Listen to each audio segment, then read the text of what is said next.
you're here this evening to hear Stephen. And as I said, Stephen, you can introduce yourself better than anyone, so I'm going to let you go for it. But please join me in welcoming and showing our appreciation for Stephen Deeble. Thank you, Carol. I'm very happy to be here, and I want to thank you all for coming, and to thank the Museo for giving me this opportunity to do this. I wanted to just take a couple of minutes real quick as an intro, not just of me, but to kind of carry on a little bit about what Carol just said.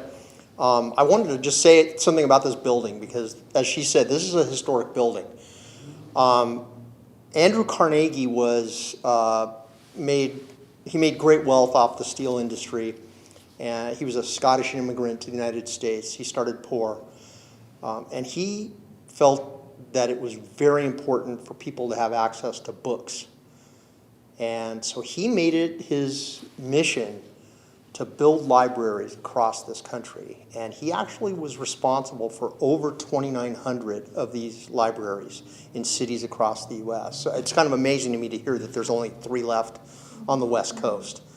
And you know, the idea to me of people having access to books, this is to me the quintessential American idea, right? This is how we get better, how we get smarter, how we lift ourselves up, right? So I wanted to say that because I learned about this building actually, and this is what I wanted to say next was, I came here to Museo. The reason I'm actually doing this was because of the Dressing Downton costume exhibition. I had the pleasure of being a docent at that exhibit, and what drew me into that actually, and this is kind of a pitch for volunteering for Museo, I was asked by somebody, hey, did you watch Downton Abbey? And I said, yeah. She said, have you ever been a docent? I said, no. I kind of knew what that was, but she said, you know, you'd be a good docent. And I said, well, I don't really know that much about it. She goes, they'll train you. And I said, what do you mean train me? She goes, no, it's like rigorous training. And I'm not kidding. It's like going to college. The training that we went through covered the history of the period that the show took place, so World War I on, covered the history of clothing. So we looked at the types of clothing that were worn in different like social contexts. Designers, we learned about the designers who were designing clothes. Haute couture, I learned how to pronounce haute couture, right? That was challenging. They taught us about the show. We actually ended up all binge watching Downton Abbey again, which was crazy. And then they let us out talking to the public about it, which was really fun. And I remember one of the security guards said to me, you know, they do author events. And I was actually preparing this book for publication at that point. And I was like, what? So that's actually why I'm here tonight. The reason the training was so important to me was, as a writer, part of what I do is research. And even though it was on the tail end of my prep of this book, which took a long time to write, I thought, wow, I'm going to get to find out about this. And I'll tell you one thing that was really cool. We went through, one class dealt with what they call embellishments. And there's a costume in this book that I've seen them, a dress made of strands of glass beads, the whole dress, you know, and I just described it. But Berta, one of the other docents who is part of a group of costumers in San Diego, she brought in a sample of beaded glass for us to pass around. We actually got to hold it, and that stuff's heavy. So when I thought about it, I thought that dress that I wrote about probably weighed like 45 pounds. I mean, that's amazing to me that's fashion, right? It's kind of almost like a Lady Gaga thing, right? So that's what brought me here. One other thing I'd like to talk about, just as a kind of an intro, is what I'm reading.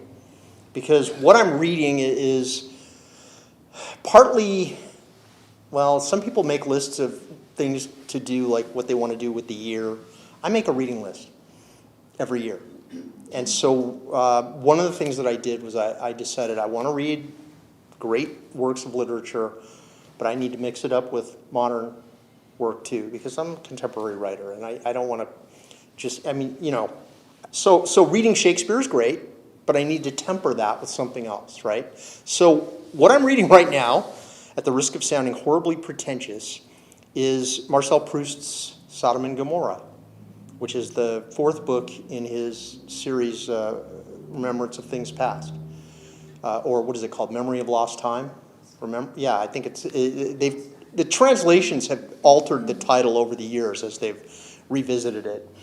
The other book that I'm reading, which is the other end of that spectrum, is a book called The City and the City by a gentleman named China Mieville. And I was drawn to this book initially because it's a detective story. However, it's won every major science fiction award. Not because it has rockets and ray guns, but China Mieville has posited this city. It's actually 2 cities that cohabit the same space, the same physical space, in which the citizens of one city are prohibited from seeing the citizens of the other city. They see them, but when they realize they're seeing them, they have to unsee them. And, right? Isn't that crazy? But that's what really appealed to me, because there's a great detective story going on, but what's happening is you're getting this sense of that. I'm just going to use the word denial, because that's what I think is happening. And I've come to see that book as a metaphor for the homeless in our country. You know, I don't believe people realize how many homeless people there really are. I'm actually becoming involved with this in Long Beach, where I'm from. And I would like, I want to help. It's like an overwhelming issue. And I'm thinking, God, what if we find out that there are enough people homeless in this city to constitute another council district? Right? Because they're all spread out. There's no representation. So that's an aside. And I also found it kind of strange, and this is kind of how my life works, is I'm reading a book, The City and the City, and Sodom and Gomorrah, which in its previous publication was called The Cities of the Plain. So The City and the City and The City and the City. Right? Now, I will tell you that the title change, which I didn't understand at first, I figured out sitting in a restaurant while I was reading Sodom and Gomorrah one day, and a woman tried to engage me in a conversation about it, which had nothing to do with Marcel Proust. And I was, oh my God, I got to get a book cover for this or something, because it just, people look at that and they go, oh. Anyway, so that's what I'm reading. I'm a writer. And I was originally diagnosed in the early 80s. I had exhibited symptoms since childhood. I started writing screenplays when I was in 6th grade. I had a teacher who convinced the school to buy us Super 8 film, and he let us use his movie camera. He also had a video system, which at the time, if you recall, VTRs, the wide tape, this is predating VHS cassettes, right? There were no cassettes. It was reels of tape, black and white. But it meant we could record dialogue, too. So in 6th grade, I was writing scripts with dialogue. And that was the beginning, really. I'd already been writing a little bit, but that's where things really started going. Because in order to make a film, I needed to write it first. So that was what got me, I think, really going as a writer. And I would write longhand on spiral notebooks. Eventually, I discovered a 900-pound Underwood typewriter that was in the garage. I think it said 1923 on it, right? And so I began typing on this manual typewriter, which to this day, I think my fingers are extra strong because of the amount of work it took to push those keys down. And the evolution of my writing kind of, I don't say it parallels the changes in equipment that I was using, but I mean, I used that typewriter until, I don't know, senior year in high school, maybe college, when we got an electric typewriter, right? Exciting. Now, the thing about it was, I had this anxiety about making mistakes, the process of correcting mistakes. It was just really kludgy. And, I mean, sometimes writers look for excuses. And I have to say, one of my greatest excuses was, I don't have to correct this, right? Correction tape was great, right? But the whole idea of erasing, having to pull the paper out, erase, and then roll it back in and get it all lined up. It shouldn't be this technically complicated, right? It should be easier. And so when I started hearing about computers, I thought, now we're getting somewhere. So then things really started happening for me. I wrote on a Commodore 64, which was one of the really early personal computers. That was my first experience on a computer. And then when I got into college, this is part of my background. I studied journalism for fun. I didn't really take it seriously. I mean, I did take it seriously. I did it seriously, but I never thought about that as I'm a writer, because it was fun. So also in college, I started working for the Public Information Office. I was making minimum wage, but I wrote a press release. My first press release ever was in the LA Times. I thought, wow, that's cool. I still didn't think I was a writer. And I wrote, articles for the paper. I won awards as a journalist. I was a film student, okay? So, this is fun. This is all fun. So, early 80s, the diagnosis. I was visiting my friend's brother's apartment, and he had a daughter who was 3. She was a little tow-headed girl, incredibly bright, very precocious. Everything in this apartment was labeled.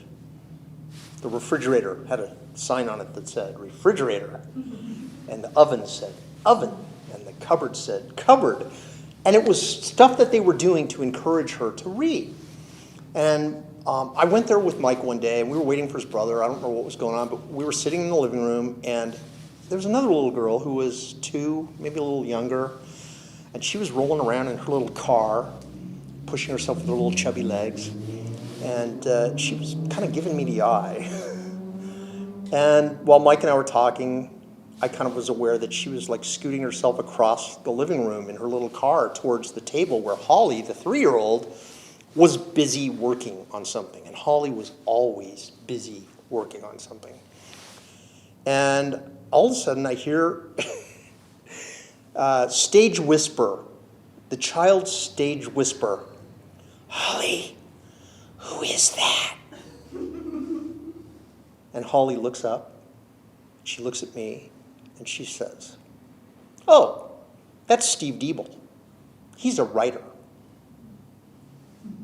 And that was when I realized I'm a writer. That was important to her. That's how she recognized me, because she'd heard them talking about me working on the newspaper with her Uncle Mike. We were co-feature editors. And she recognized what that meant, because she was learning to read. Oh, okay, so it took a 3-year-old to convince me. So I'm not kidding. That was a life-changing experience. And Holly, she now is a mother with her own kids, and is an amazing person. So why I write is I kind of have to. It's in me. It needs to come out. I need to express myself. I actually have a lot of, I'm a dilettante, right? The contemporary definition of dilettante is somewhat pejorative. However, if you go back in history, the mid-18th century, from the Italian, dilettante means a person loving the arts. And further back, from dilettare to delight. And I must say, to me, the arts are delightful. So I am proudly a dilettante. But being a dilettante is kind of a pain in the ass when you're trying to be productive and trying to get things done because you're so divided, right? I was a photographer, I was a painter, I was a musician, I was a poet, songwriter, screenwriter. How do you do all this stuff, right? Well, I got to the point where I realized, okay, this is an impediment to my productivity. I need to kind of like pick one and get good at it. So first I did photography, and I stopped doing everything else. And that took me out to, I thought, well, how can I get better? And I thought, well, I need to find a model or a landscape. And I found Joshua Tree, which is in the high desert. It is one of the most amazing places I have ever been. And if you've never been to Joshua Tree, it's like going to another planet. It really is. I went out there with a friend of mine and then decided, okay, this is what I'm going to take pictures of. So I went out there every weekend, shot lots of film, ended up getting in a show at the visitor center where I made the acquaintance of a retired Los Angeles police officer, Phil Dunham. And he did me a kindness. My car wouldn't start. The first night of the show, it was a 2-day show, so tried to get my car started, wouldn't start. He invited me to come spend the night at his house. And my book is dedicated to him for that. He's also a character in the book. I kind of stole his life. And the description of his house in the book is his house. And I even make a comment about, you should have known better than to invite a detective into your home. Well, in this case, you should have known better than to invite, he thought I was a photographer, right? But here's the thing, I'm not just a photographer, I'm also a writer, so. There's a slice of his life in this book, and I'm very happy that he did me this kindness, and B, ended up becoming this significant piece of this, which is, again, why I dedicated this to him. So, one of the things also that occurred to me was reading Malcolm Gladwell's book, Outliers. If you're familiar with Malcolm Gladwell, he's a journalist who writes these amazing books. And the book Outliers is it addresses the idea of how people develop their expertise, if you will. And it comes down to this formula for spending 10,000 hours getting good, right? And he uses the example of the Beatles to the point where you can calculate how many shows did they do in Hamburg in the Cavern Club. They know they did 8 shows a week. How long were the shows? They can actually mathematically extrapolate how much time they spent playing. They didn't have to rehearse. They didn't have time to rehearse. They played every day, and on Sundays they did 2 shows. So they were playing like 6 hours on Sunday. That's how they got so good. Bill Gates is the other example that comes to mind, and they talked about how he had access to computer systems at a very early age that no one else did, just because of, I think, his parents. And he had a dial-up modem, for those of you who remember what those are. And he was able to log into these computer systems in Silicon Valley, which is how he got so good, because at an early age he started acquiring this experience, and 10,000 hours.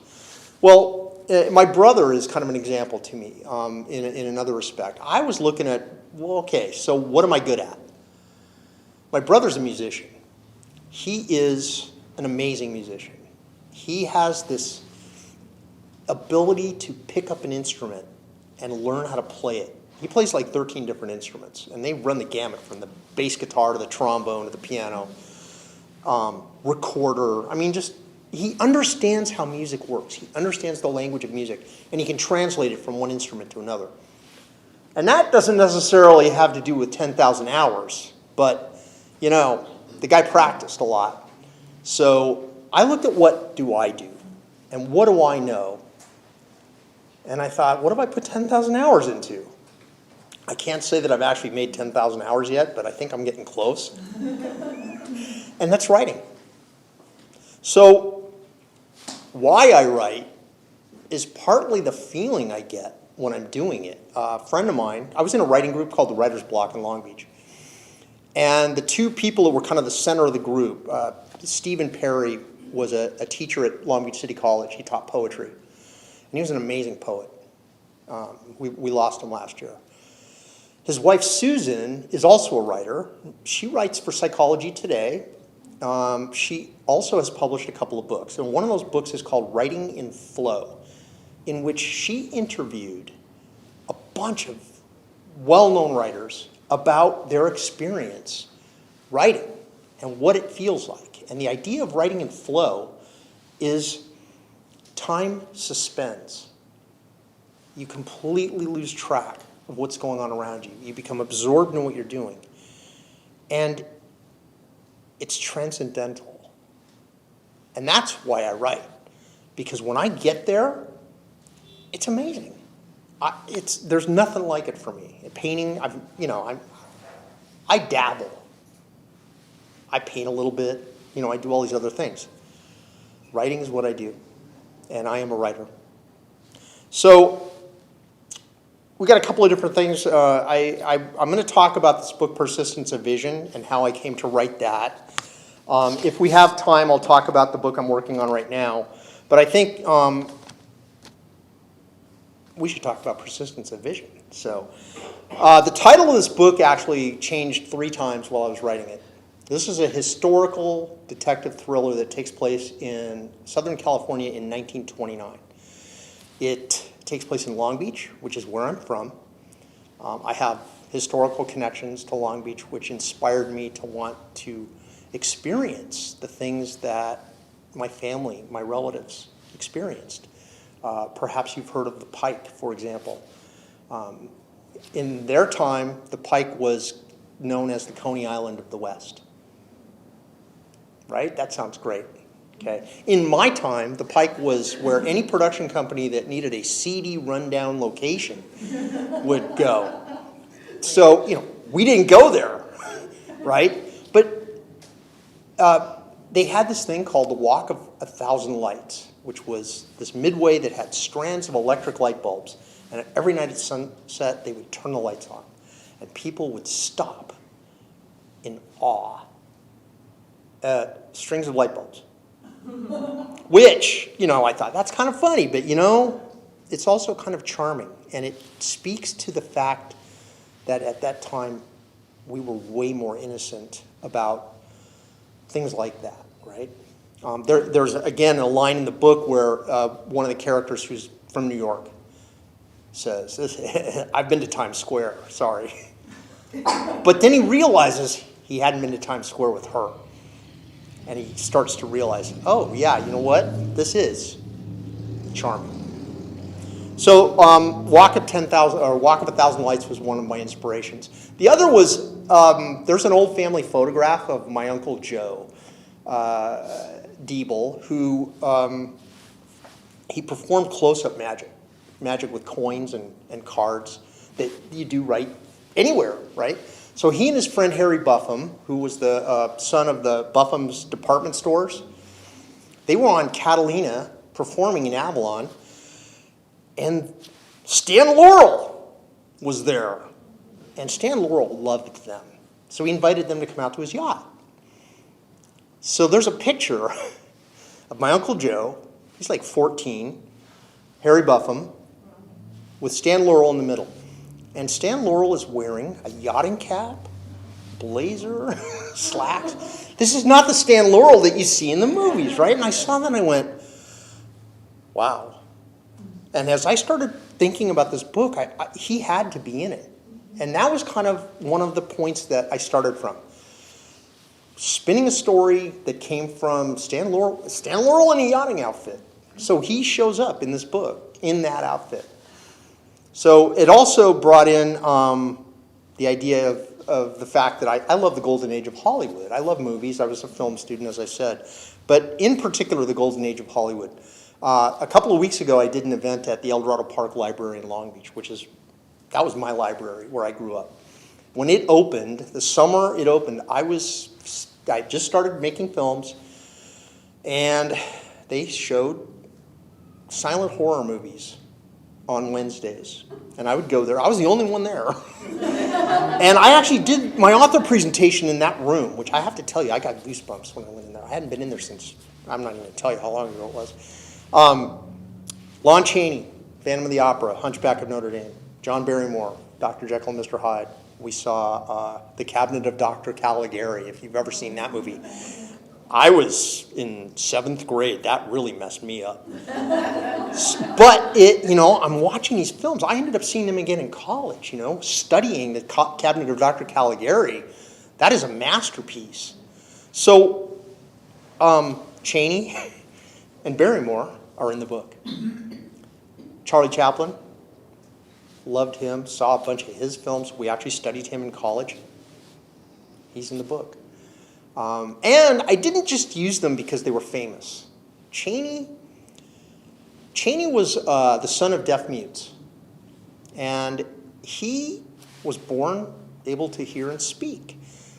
And so for his parents, what he did was he would go out into the world, and at the end of the day, he would come home and he would convey to them what he had done through pantomime, which was his skill that he brought to silent movies, because silent movies, you did not have words other than the occasional title card to convey what was going on. And he was a master of pantomime as a result. Not to mention the fact he was the man of 1,000 faces and could alter his appearance. I became fascinated by him.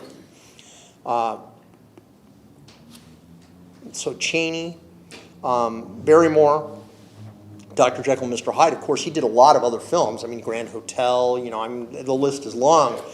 I just loved all that stuff. And so, of course, and the reason I used Chaplin was that his parents, he was raised by his mother, he and his brother Sidney. But occasionally she had mental health issues, and they would either have to go into care or to their father. And the question became which was worse, because their father was not a good guy. So my main character in my book had part of his backstory was, in fact, the title of the book, Persistence of Vision, refers to a film term that describes how your brain and your eyes work to actually make these still images on this strip of film appear to move. Okay? One of the things that I came up with in my research was, it's pretty crazy. Leland Stanford founded Stanford University, right? He was a railroad magnate. In 1929, when this story takes place, I found a front page article in the Los Angeles Times that said, hey, 50th anniversary of motion pictures in 1929.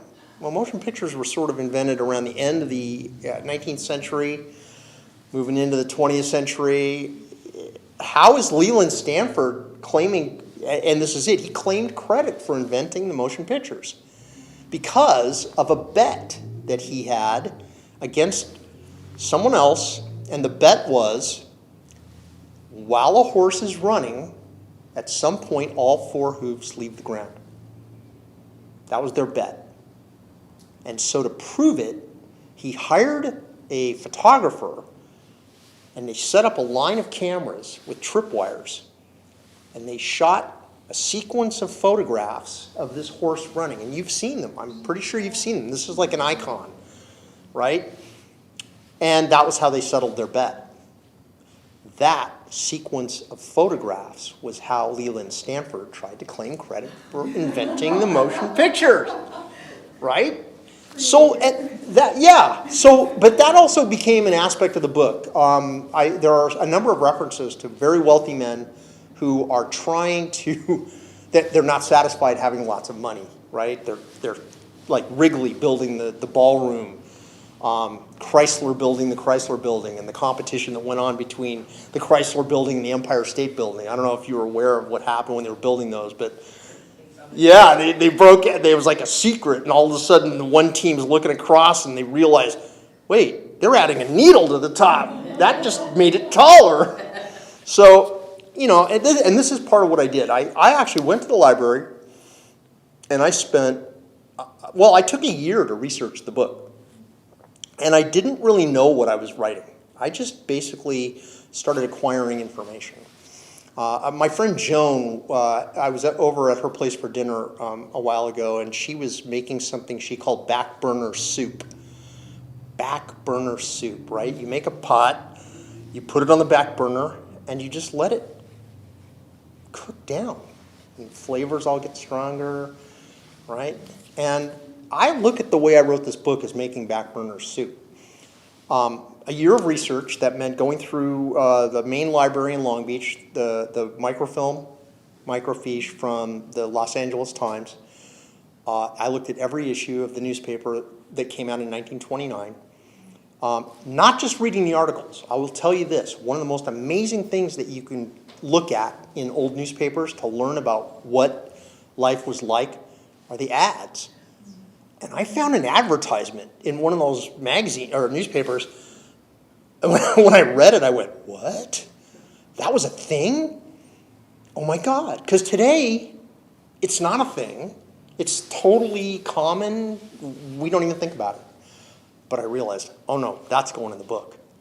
And it's in there. And I'm not going to tell you what it is. Because, you know, it's funny. One of the challenges of doing these events is trying to tell you about the book without telling you about the book. I don't want to spoil it for you. I want you all to read it. Oh, and you can get it at the library, too. You don't have to buy it. The Long Beach Library bought 5 copies of it, which I have to tell you was one of the biggest thrills. And when I met with the librarian last weekend. I'm doing another event there at the main library on June 2nd. And she apologized to me. She said, I'm sorry I haven't been able to read your book yet. All the copies are checked out and there's a waiting list. Can I tell you how amazing that feels? You know? So main library, microfilm, microfiche, you know, doing that. The other thing I did was the Historical Society of Long Beach. They have an amazing archive of old photographs. And I went there. They let me look through all the old photographs. And that's where I found the images of the Walk of 1,000 Lights. There was also a statue of Aphrodite coming out of the clamshell that was there. I mean, I just thought, wouldn't it be great to be able to recreate this, if not for anyone else, but for myself, right? So one other thing that I wanted to mention was when I started this, I actually was thinking I might write it as a screenplay, because I was a filmmaker.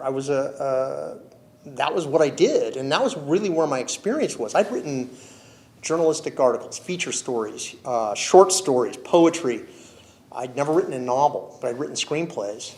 But one of the things I realized about myself, because I'm a filmmaker, is, and I've done different things and aspects of production, was that once I started writing a screenplay, part of my brain would start going, yeah, this is good. How can I make this myself? So then I start putting my producer hat on. And my director's hat. How can I make this? My producer's hat, though, says, how can I make this cheaply? Well, that's a limitation. And so I honestly decided to write it as a book to sidestep that limitation. I wanted to just be able to write it and not worry about what would it cost me to do this, right? How much would it cost me to reproduce The Walk of 1,000 Lights, right? If I read it as a book, maybe somebody else will make it into a film, and then I get to go watch it. But in the meantime, I got to write it, and that was pretty cool. So one other thing, there's a guy, my friend Rick Kleffel, he had a website called, now he has a website called Narrative Species. He used to have the Agony column, and I'm not sure why he changed it, but he's interviewed so many authors. In fact, when I started his Facebook page for him, because he didn't want to know about it, I started reaching out to all the authors that he'd interviewed to see if they would follow his page, and every one of them would. I'm hooked up with all these authors now thanks to him, right? It's pretty crazy. But he interviewed Guillermo del Toro for Zocalo Public Square. And del Toro was talking about research, and he said that today, people who research books, they oftentimes use the internet exclusively to do their research. And he says that's flawed. There's more to it. You need to go into greater depth. You need to find other sources. And one of the things that happened for me is after I started writing the book, because of my business travel, I got to go places that the backstory takes place. The book takes place in Southern California, and I'd been to Joshua Tree, been to Long Beach, been to Culver City, I've been to MGM Studios. So I had a lot of experience with that, and I had the history from my research with the microfilm and the microfiche and all that. And, honestly, this has taken me so long to write this book that there wasn't a web for me to use back then. But his point really struck me. And so one of the things I did do was I actually started a business in Palm Springs doing video production. And springtime, going there every day. Hey, Palm Springs is great. Getting closer to summer. Wow, it's getting a little warm. Summer, where'd everybody go? And then I started realizing why people put towels over the steering wheels in their cars. Because they're hot. And if you don't do that, you will end up with grill marks on the palms of your hands just from leaving your car parked in a parking lot. The other thing about Palm Springs and heat, okay? You can say it's hot, right? But the desert has a heat signature, if you will, that varies throughout the day. In the morning, the heat is coming from the sun. You feel the heat coming from there. But by the end of the day, the sun has been baking every rock, every brick, grain of sand. So now the heat's coming from everywhere. And it's literally like you're in an oven. So the quality of the heat changes, right? And so this is why I think Del Toro's comment is particularly apropos. You don't get that from reading the internet, putting yourself there. I went to New York City. I went to Ellis Island. Part of this backstory is my main character emigrating into the U.S. with his family from Italy. Got to go to Ellis Island, right? Went to Ellis Island, I was curious because my own family came through Ellis Island. My father's family were coal miners they came from Cornwall through Wales. My mother's family, Swedish and Norwegian farmers, right, through Ellis Island. And one of the things that I learned on Ellis Island was that Fiorello LaGuardia was a children's advocate at the beginning of the 20th century on Ellis Island. So he's in my book because he befriends this boy. And he's not really in the book that much, but he is. One of the things about my character is because of his experience with his own father, I started talking about the persistence of vision. Okay, here's the trick, and this is a significant thing. My main character cannot see motion pictures because of a head injury that he received at the hands of his father. I thought I made this up. I was talking to a friend of mine in San Diego. He was asking me about my book, and I told him this, and he goes, "Oh yeah, my uncle had that." I said, "What?" He said, "Yeah, hit his head, couldn't see movies." Okay, so I didn't make it up. I mean, I did, but I didn't. Right? It's a real thing. I mean, it's an illusion that you're actually seeing motion. And basically, what happened was something broke in that process as a result of this head injury. So, in my character's case, he tries to look at a movie and he's just seeing a screen that doesn't change and he gets a bad headache. Okay? I told you I changed the name of the book 3 times. Okay? First title, Red Blossoms. Red Blossoms applied to the desert plant known as the ocotillo. Okay? Ocotillo is this plant that has these long, slender branches, and at the ends, when it blooms, they have these beautiful red blossoms. And they make an allusion to this being stigmata, right? The wounds on the palms. So red blossoms, cool name, kind of kept that for a long time. And at one point I thought, yeah, you know, Red Blossoms, hard-boiled detective novel. Red Blossoms is not really the title of a hard-boiled detective novel. So I thought, okay, what else could I call it? Well, there are a number of veterans of World War I in this book. And that's actually part of the backstory again, the fact that these guys are veterans. And things happen to some of them, and I thought, hey, what if I called this book Dead Soldiers? Because there are dead soldiers, but dead soldiers also is an allusion to the empty bottle, right? You've heard this phrase, dead soldiers? Well, there's some empty bottles in this. And I thought, okay, cool. Now I've got this another, double meaning, right? I can go with this. Because Red Blossoms was the bullet hole, right? The bleeding in the fabric, the blossom, the bloom. And then I started thinking, Dead Soldiers is really a hard sell, because people will hear that and they're going to go, really? Call the book Dead Soldiers? So I thought, all right. I kept that title for a long time. And I'm going to hold off telling you the reason I changed it, because that's really important. So the research part, Ellis Island, like I said, it did all that. And after a year of research, I thought, I got to start writing. And it happened that my friends had invited me to go out to Palm Desert with them for Memorial Day weekend. And up to this point, neither Palm Springs, because I changed it because, Palm Desert hadn't existed at the time. Palm Springs was really the place. They had this, my friend's wife's father was on the board of Red Ken Hair Products. If you're familiar with Red Ken, it's a huge company. They were purchased by L'Oreal. Oh, you mean Redken? Red Ken, R-E-D-K-E-N. So he had a seat on the board of Red Ken. L'Oreal bought, I think actually L'Oreal owns it now, but there was another intermediate company that bought them. I can't remember what it was. But basically he made a boatload of money. And then he got a seat on the board of directors of the bigger company, right? So he had a really nice house in this neighborhood that was gated. There were no fences, these huge expanses of lawn. Every house had their own little pool, but you had a pool and a jacuzzi. And you never saw anybody else. The hedges separated the houses. And so got there Friday night, totally blown away by this house.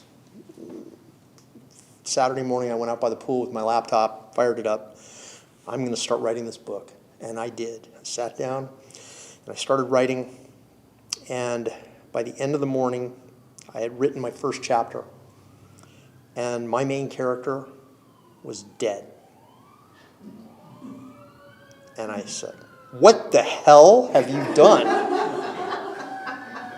And again, I didn't outline this. I didn't know where it was going. I'm writing this book like I'm reading it. Sitting at the computer, reading a book in my head, and I'm just writing down what I'm seeing. And I thought, all right, just go with it. And the ambulance is coming for you. So the next morning, I said, okay, this is what you do. Tomorrow, go out by the pool, sit down, fire up the laptop, and you're going to write chapter 2.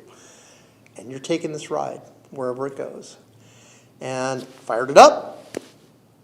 And son of a gun, if this character that I had never imagined, I had no idea who he was, his name, like right there, I've never changed it. He came driving in out of nowhere. And I thought, well, alrighty then. And I'm writing as he arrives at the crime scene, which is the house where I'm staying. And it's Memorial Day. This is the soup. I'm throwing all this stuff into the soup that all the research I'd done. Now all of a sudden the things that are happening around me are going into the soup too. And by the end of that day, I thought, all right, now I've got something. I still don't know where it's going, but I kept going. And I kept going. And a year later, I'd completed a draft of this book. And what that took me was writing every day. Some days, because I have a day job, I'm a writer. I'm a technical writer, so I write technical documents, software, policies and procedures, proposals. I write. I'm a writer.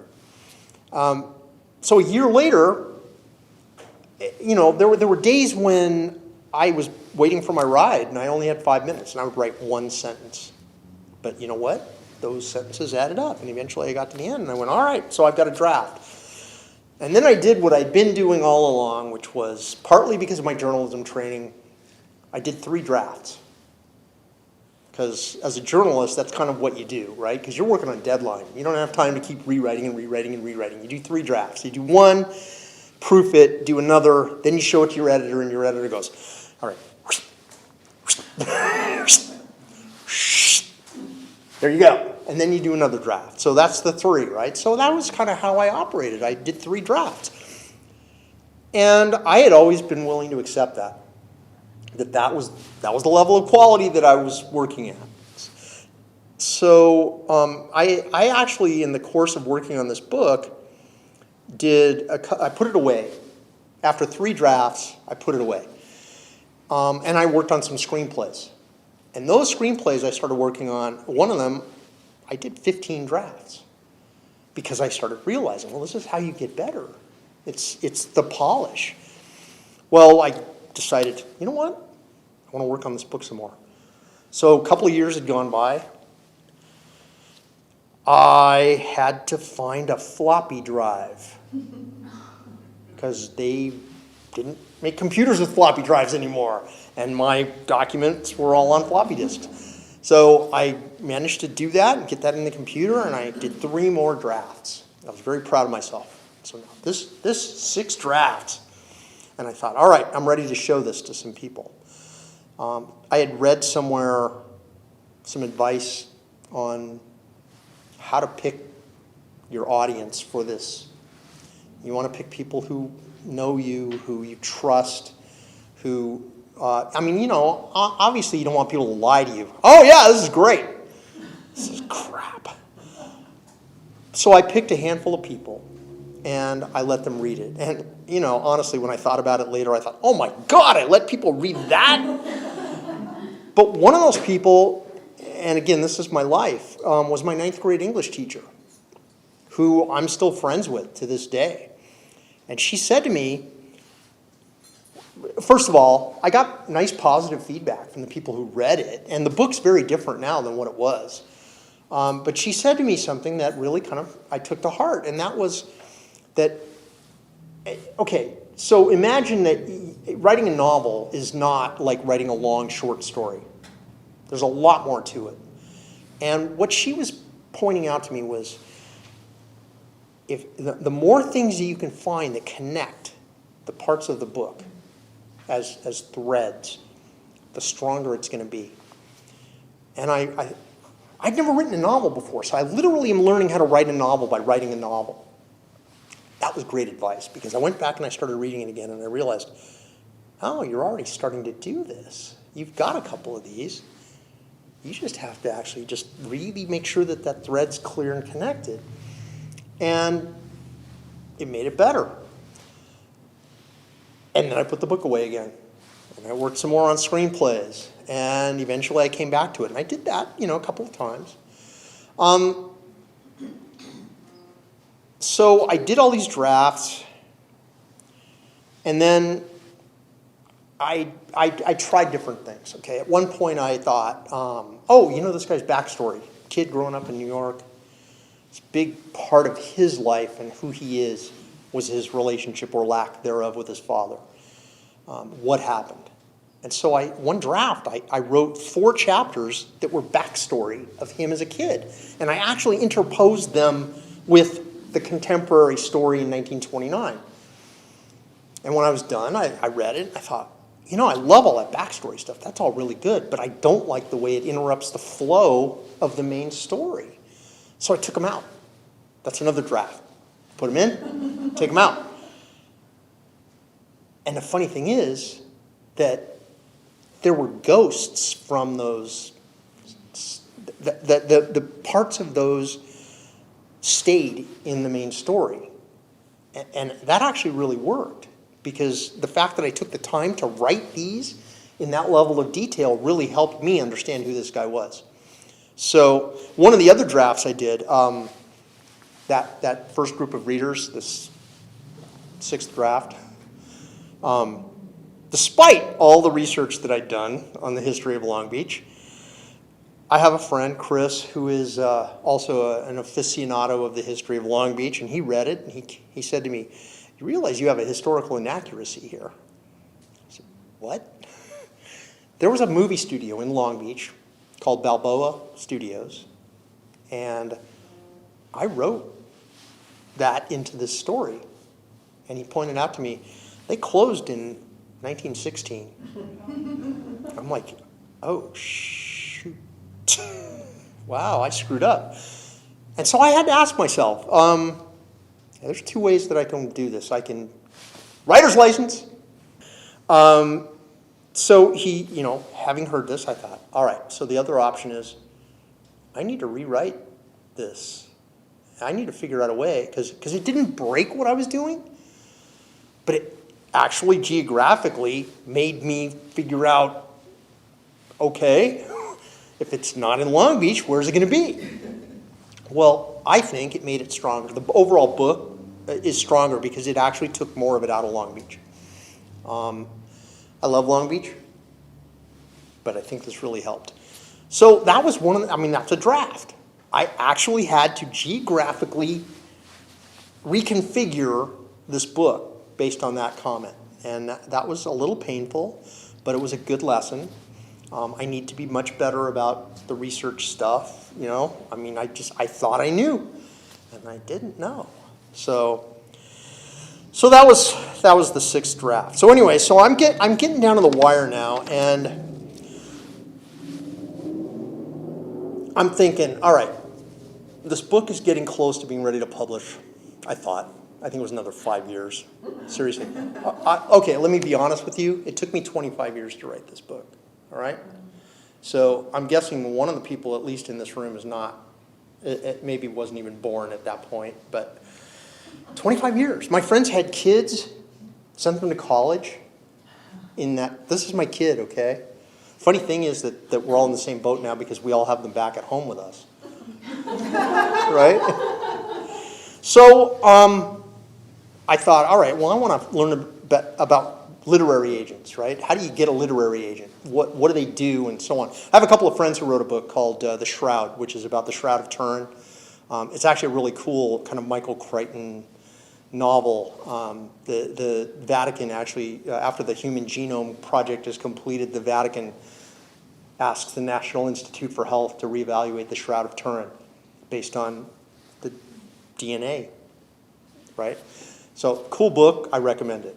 But those guys kind of were paving the way for me in terms of this. They self-published, and they've given me some great advice about events and stuff. One of the things that Steve or Mike told me was, literary agents, there are like 3 tiers. There's the top tier, there's the second tier, and there's the third tier. The second and third tiers, don't even bother. If you're going to get an agent, you need the top tier, because what they offer you is their ability to have lunch. This is their skill, lunching. I want that job.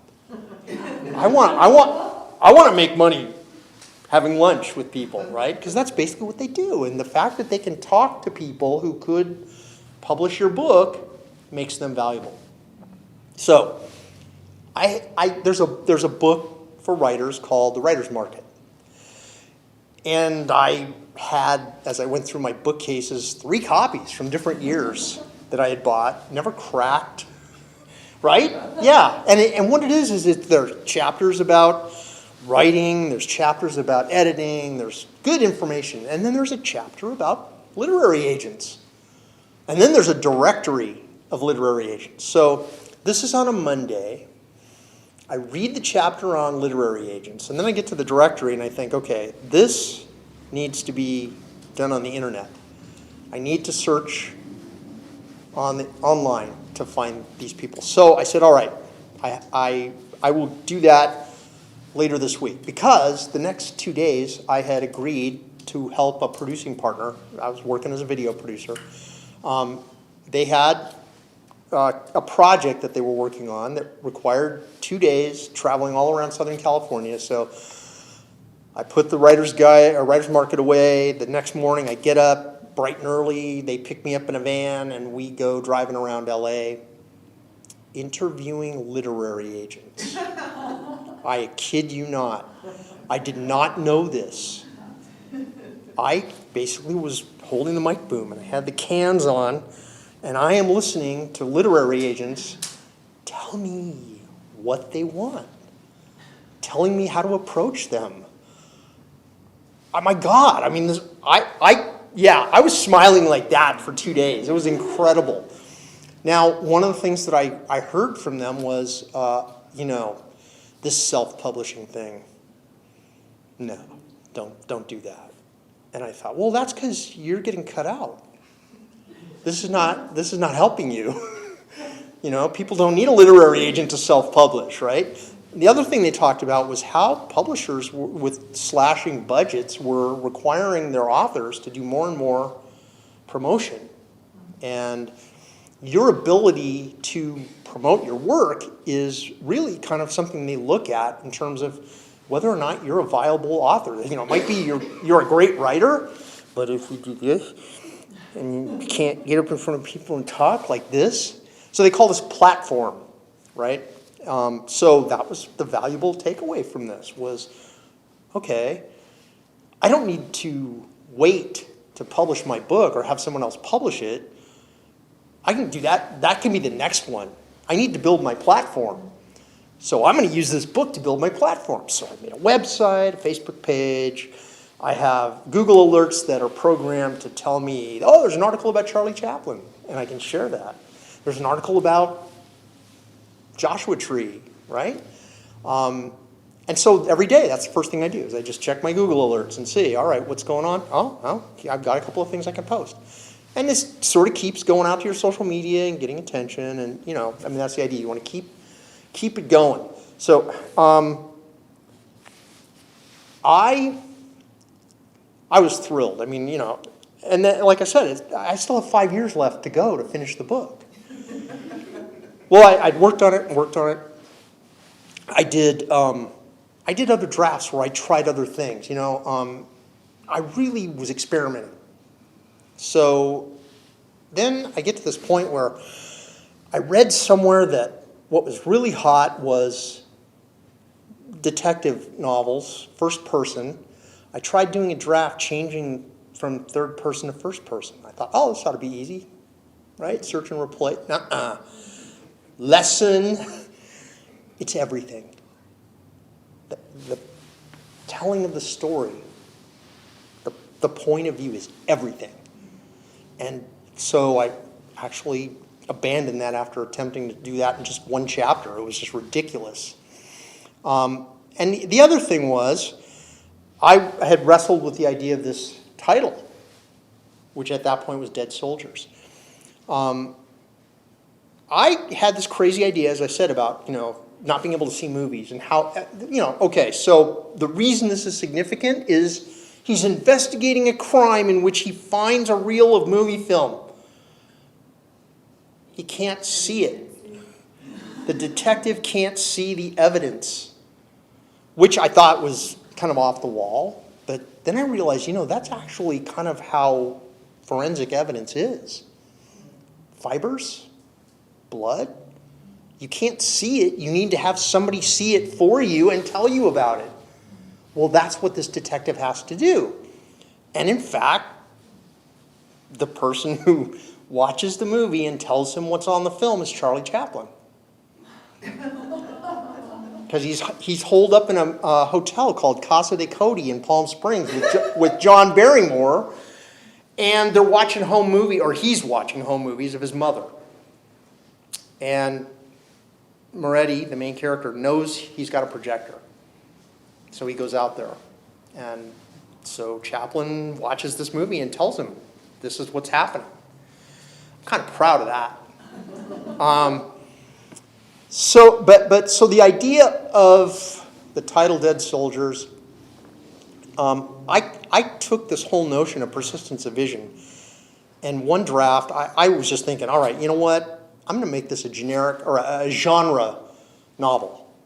I'm just going to lose all that persistence of vision stuff. I'm going to make that go away. So I did an entire draft in which I took that out, and it hurt me personally because I don't know. I mean, it was just that was really something that I felt very strongly about, and I ran out of gas. I was trying to work on this thing, and it was like I'd lost something that was making me want to do it. And I was talking to her, Z.A. Maxfield. That's who that is. She has written, how many books have you written? I'm on number 40 now. Oh. Yeah. And I don't do any of the stuff he does. Like, he does it all right. He, like, doesn't just look it up on Wikipedia. So, yeah, he's the role model of the object. Oh no. Well, so this is what happened. I think we were chatting on Facebook through the messenger, and I don't remember how it came out, but she writes to me, you know, the thing about writing is when you're writing a book, is you need to find the thing that makes that book unique. And I thought about that. I thought, you know what? You cut that out! And that comment that she made led me to go do another draft and put all that back in. And it was really crazy because that was when I realized that's the title of the book. Now, the other funny thing is, you look at this cover, I had a guy named Sam Lubitsch do this. He's a young guy. He actually is part of a dynasty of collage artists. His father is Lou Beach, who was he was one of the first graphic designers for Slash magazine. If you remember Slash, the punk magazine. Okay, so his dad, his aunt Basia, his sister Alpha, they're all collage artists. I didn't know why I wanted to do a collage, but I told him what I wanted, and that's the cover he came up with. But the original title was Dead Soldiers. Okay? So when she gave me this nugget, I changed the title. And son of a gun, look at this title and this cover. He designed the cover already, right? So vision, right? It's all there. It was like watching the tumblers fall into place, you know? And I feel so fortunate that this just happened. I mean, yeah, it took 25 years, but, you know, here I am close to the end, and all of a sudden these things happen, and I got that back. I got that buzz back. And so I went back to work on it. I finished it. I figured out what I needed to do to get it on CreateSpace, which is Amazon's Publish on Demand, which that's a whole other thing. And here it is. So I wrote this book. And you're a writer. And I'm a writer. So, you know, I think at this point, do you have any questions? Because the other thing I wanted to talk about a little bit, if we still have time, is the book I'm working on now. There is a sequel to this book, which pardon? That was my question. That was your question? Yeah. Yeah, first of all, sequel to this book. So as I'm writing this book early on, I'm commuting to work with this colleague, and I'm telling him every morning, you know, what I've been working on. So he's hearing this thing as it evolves. And one morning I go to get in his car, and there's a stack of papers on the passenger seat. And I said, "What's that?" And he said, "That's your next book." I said, "Oh." And I start looking at it as we're driving to work, and it's a magazine article that he had Xeroxed for me about something that I'd never heard of called the Bonus March. Oh, yeah. Yeah, okay. So this is 1932. Veterans of World War I had, as part of their contract with the federal government, been promised a bonus to be paid at a future time. Well, what happened in fall of 29, right? Stock market crashed and we go into the Depression. Well, so by 32, people were hurting. And they went to the government and said, we'd like you to pay our bonuses early. Congress voted against it. President Hoover, don't do it. And, you know, probably because the government was also having financial problems. So the veterans of World War I marched on Washington, D.C. for their bonus, which is where the term bonus marchers comes from. They built a tent city on the edge of Washington, which was dubbed Hooverville, which pissed Herbert Hoover off to no end. Because not only did that become Hooverville, but subsequently every tent city erected during that time period was called Hooverville. Well, he said, I want them out of here. So he brought in Douglas MacArthur, who these guys had fought with in World War I. And his orders were, rout them and burn the tent city. And so they did. They brought in infantry, tanks. These were families living there. These guys weren't just veterans. They brought their wives, their kids. When I read that, I said, I've got to do something with this. And so that's the backstory of my next book in this series. Don't take 25 years. I'm not going to. I'm 5 chapters in on that, okay? Because I had to start it to see where can I do it. And I felt the magic. When the things start clicking, and that's what was happening, was I realized, okay, this is good. I'm going to be able to do this. And I'm taking it a new place, but some of the same characters and so on. So the other book that I'm working on right now is actually totally different. It's actually a collection of pieces that I've been writing over the last several years. I talked about this at the library the other day. Throwback Thursdays. Big thing, right? Throwback Thursdays on social media. I had started this process, 1987. 1986, my mother was murdered. 1987 was my 10-year high school reunion. And I dreaded going to that reunion because I was afraid that people were going to talk to me about that all night. And how fun would that be? Well, nobody did. And I was very thankful. Until Duncan Kennedy came up to me and he said, when I heard about what happened to your mom, and I went, armor. He said, I just remember her being our den mother in Cub Scouts. And I went, what? She was our den mother? And then I realized the brain, the mind, has this protective ability that when you go through some trauma, that it will help protect you. And that what was happening was it was suppressing memories to protect me. But it wasn't distinguishing between good memories and bad memories. I forgot my mom was our den mother in Cub Scouts. He reminded me of that. And I thought, you know what? I need to write this stuff down. And so I started writing what I called essays at the time. And they weren't essays in the technical sense of topic sentence and all that. Later, I started writing more, and I called them sketches because that's really what they were.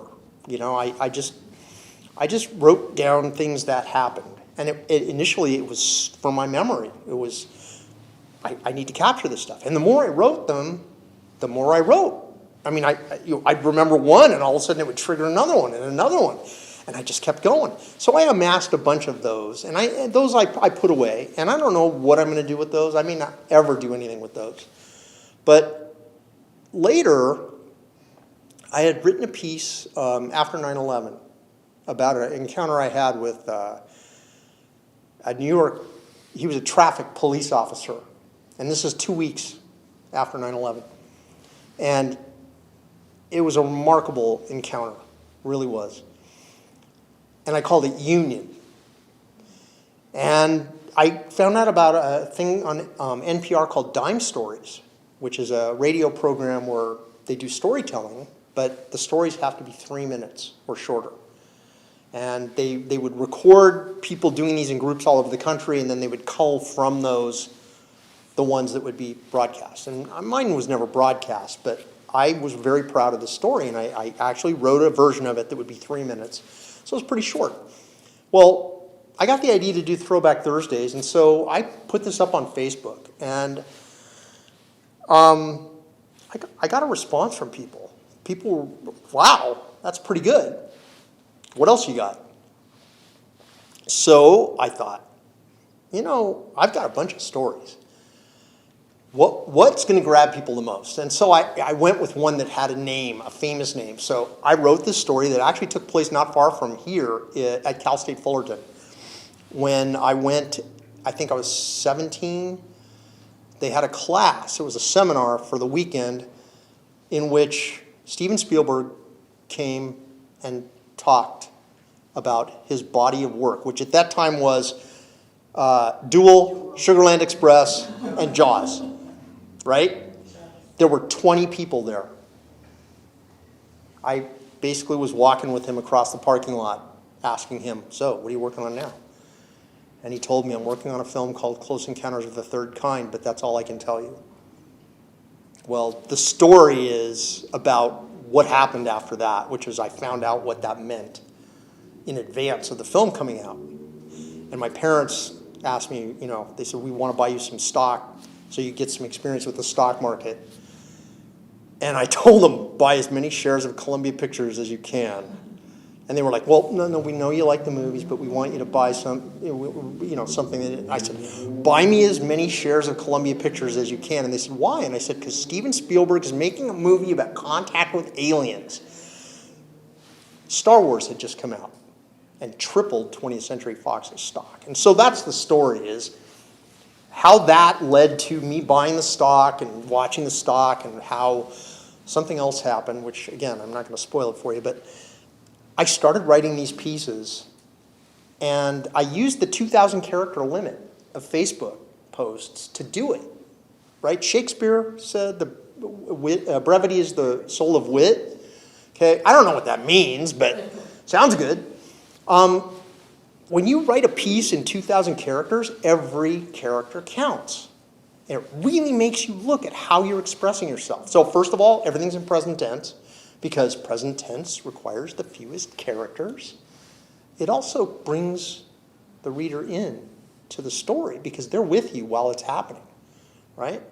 So I've done a bunch of these. Before I knew it, I'd done 60. And people were, hey, love it, love it. If I didn't put one out, they'd go, hey, what's going on? Why aren't you doing more? Okay, and then somebody said, you know, you should really put this into a book. And I thought, you know what? I mean, they're already written. How hard would that be? So at this point, what I'm doing is taking the ones that I wrote, I'm creating pieces to bridge the ones that I've already written.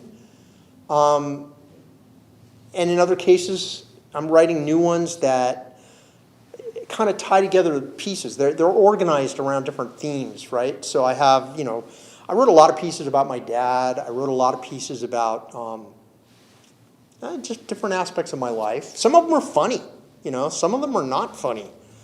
But it's me. It's my story. It's who I am. So I'm doing this book. It's called Throwback Thursdays, a sketchbook. And that book is going to be dedicated to the librarian who used to load those reels of 16mm film for me at the El Dorado Park Library, Marie Reedy. So that's what I'm working on.